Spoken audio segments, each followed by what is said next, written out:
Declaration ఇస్తున్నాం కదా అని బురద చల్లడం ప్రతి దాని మీద బురద చల్లడం. అసలు ఒక మాజీ మంత్రిగా పనిచేసినటువంటి ఒక వ్యక్తి మనిషిలాలన్నా నాకు సిగ్గేస్తోంది. వాళ్ళ రోజు గుడివాడ అమర్నాథ్ అనేటువంటి ఒక వ్యక్తి ఏం మాట్లాడతాడండి? రాష్ట్ర హోంశాఖ మంత్రి గురించి ఇష్టారీతిన మాట్లాడతాడా? ఒక మహిళ గురించి నీకు అక్క చెల్లెలు లేరు, నీ ఇంట్లో పెళ్ళాం బిడ్డలు లేరు, నీ ఇంట్లో ఆడవాళ్ళు లేరు, నీ ఆడవాళ్ళని అలానే మాట్లాడితే నోరు పూసుకుంటావని కూడా ఒక టీచర్గా చెప్తున్నా. నీలాంటి వాళ్ళని చెప్పాలి వాయగొట్టాలి పిచ్చిగా వాగినందుకు ఆడవాళ్ళ గురించి. దీన్ని ఏమంటారో తెలుసా? Outraging the modesty of a women. ఓ మంత్రిగా ఎలగబెట్టావు కదా నువ్వు, ఎంతో కొంత ఇంగ్లీష్ వచ్చి సచ్చి ఉంటుంది కదా నీకు కూడా, లేదా రాకపోతే నేర్చుకో.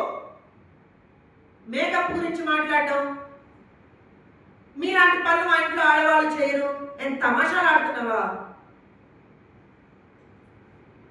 ఇంకో మంత్రి బయలుదేరుతుంది పీసీ శాఖ మార్చుల గురించి మాట్లాడుతూ నీ అయ్య జాగిరా నీ అబ్బ జాగిరా అని మాట్లాడుతుంది. వాళ్ళు ఆ ఫ్యామిలీ ఆ కాన్స్టిట్యున్సీకి చేసిన దాంట్లో నువ్వెంత చేసావు ఉషశ్రీ గారు నేను అడిగితే ఏం సమాధానం చెప్తున్నాడా?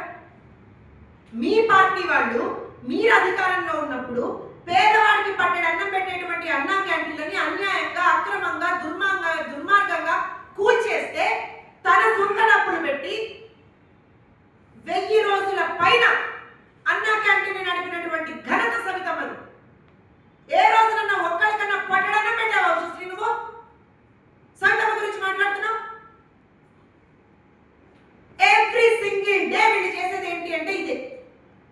దానికి తోడు మళ్ళీ మేము వచ్చేస్తాం మొన్నే ఒప్పుకున్నాడు నేను కాక్రోచ్ అన్నాడు.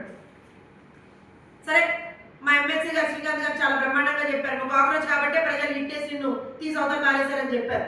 నేను ఆ మాట కూడా అన్నట్లే. ఇంకా కాక్రోచెస్ ఎక్కడ కనపడ్డా చంపి అవతల పారేస్తాం.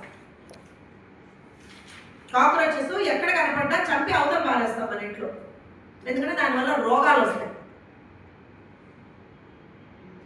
లిటరల్గా ఇవాళ రోజున ఆంధ్రప్రదేశ్ రాష్ట్రానికి ఒక రోగంలాగా తయారైంది ఈ పార్టీ.